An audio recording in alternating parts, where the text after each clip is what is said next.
मुल्की मईशत के बेहतर होने के असरात तमाम सेक्टर्स में नुमायां होना शुरू हो गए हैं। टेक्सटाइल, एग्रीकल्चर और फार्मा सेक्टर की एक्सपोर्ट्स में बड़ा इजाफा हुआ है। मुल्की फार्मा सेक्टर ने दीगर सेक्टर्स के मुकाबले में बड़ी तेज़ी के साथ तरक्की की है। ईयर आफ्टर ईयर की बुनियाद पर अगर अद्वियात की एक्सपोर्ट में हम देखें तो गुज़िश्ता साल के मुकाबले में 61.55% का इजाफा हुआ है।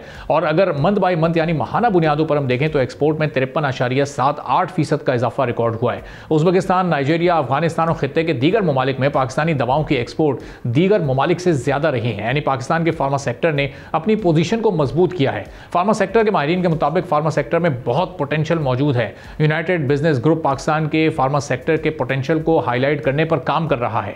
यूनाइटेड बिजनेस ग्रुप के मुताबिक अगर फार्मा सेक्टर पर इन्वेस्ट किया जाए तो यह सेक्टर मुल्की एक्सपोर्ट में नुमाया हिस्सा डालने का पोटेंशियल रखता है। पाकिस्तान का फार्मा सेक्टर चंद सालों में $5 बिलियन की एक्सपोर्ट टारगेट हासिल कर सकता है। फार्मा सेक्टर पाकिस्तान के GDP में 1% से ज्यादा हिस्सा डालता है और इंपोर्ट सब्स्टिट्यूशन के जरिए सालाना तकरीबन $2 बिलियन की बचत करता है। पाकिस्तान के पास 242 मिलियन सार्फिन की बड़ी मकामी मार्केट और 700 से ज्यादा फार्मा कंपनीज का एक मजबूत नेटवर्क मौजूद है।